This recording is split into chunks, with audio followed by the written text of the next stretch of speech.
Hey everyone, welcome to Panels to Pixels. My name is Josh, and recently I've been replaying through Marvel Ultimate Alliance 1 and 2 on the PS4. I'd owned and played the games back in the day on Xbox 360, but I never really got too into them, and replaying them in 2017 in an era of online multiplayer and social gaming, I was surprised to find the self-contained and immersive nature of the games. It felt really refreshing to me.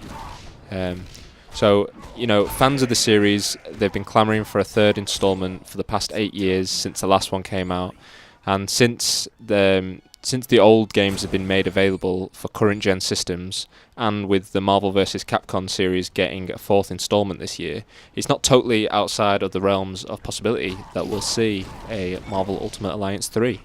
But why would it suck? Well, I've got two words for you.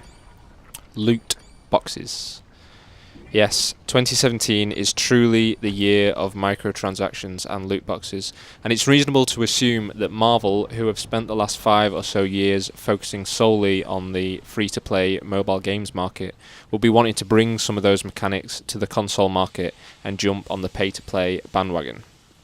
If you don't know how loot boxes work, they're basically digital goods that allow players to obtain special items, from cosmetic upgrades such as alternative skins to game-changing abilities and weapons. Originating in mobile games, they have permeated PC and console gaming, and it's come under a lot of criticism for being exploitative of the economically vulnerable, for encouraging gambling behaviours and video game addiction, and undermining core game design principles and gameplay mechanics. One of the most successful games in recent years to employ these types of microtransactions is Overwatch, the online multiplayer shooter. In it, players can earn loot boxes by playing for X amount of hours and leveling up, or they can bypass this by using real-world money to pay for item drops. The items you gain in these boxes are randomized and range from common, kind of low-value items to the rarer, more sought-after items. One of the criticisms of this system is that, like slot machines or scratch cards or other types of gambling, the probability of a big payout is engineered to seem achievable enough that players keep pumping in money. On top of this, a player who spends hours leveling up to earn a loot box which contains a low value item, a duplicate of something they already have, or even nothing at all, they may feel compelled to pay real money for more loot boxes to kind of justify their time. It's all part of this risk-reward compulsion loop stuff that causes addiction, and it has the potential to financially exploit vulnerable players.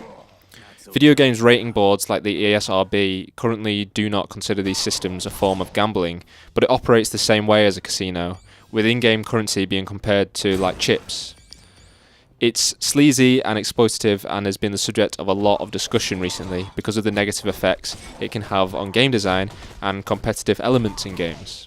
At the heart of these recent conversations are two games, Star Wars Battlefront 2 and Shadow of War. The former is problematic because of its so-called pay-to-win strategies in the online multiplayer portion of the game, but more pertinent to this discussion about Ultimate Alliance is Shadow of War, a single-player game with a loot drop system and a post-game that players have reported is locked behind a paywall and actively encourages paying real-world money. One of the core mechanics of this game is developing an army of orcs. These orcs are randomized and tiered, with epic and legendary orcs being the top level and rarer items in the game. You can earn crates to unlock these orcs through playing and grinding, or you can pay for them. The criticism of this game is that it's purposefully grindy and prohibitively difficult in the final act to actively encourage players to purchase loot boxes. Now, whether this is true or not, it points to an ugly trend in the video games industry. However you look at loot boxes, it's a fact that if loot makes the game easier, publishers will find ways to incentivize players to purchase.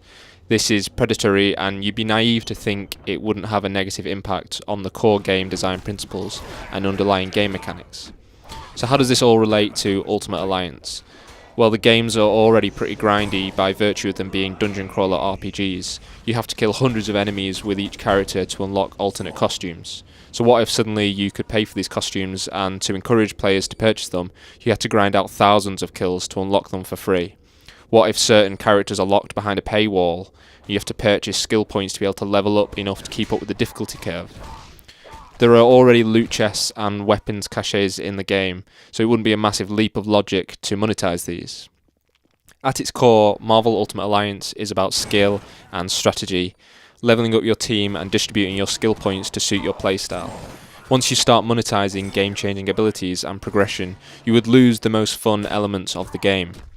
This is all speculation, of course. We probably won't ever even see an Ultimate Alliance 3, and there's no guarantee that it would feature microtransactions, but let this be a warning to Marvel that we don't want this. Also, this is before we even get to things like paid DLC, lack of online support, and the fact that there'd be no Fantastic Four or X-Men characters included in the game. So anyway, I'm sure I'm going to get a lot of hate for this video, but it was more of a discussion about loot boxes than me being negative about the Ultimate Alliance series. I'd love to hear what you folks think, so let me know in the comments below, and if you want to see more videos like this, you should definitely subscribe to Panels to Pixels, and I will see you in the next video. Bye bye.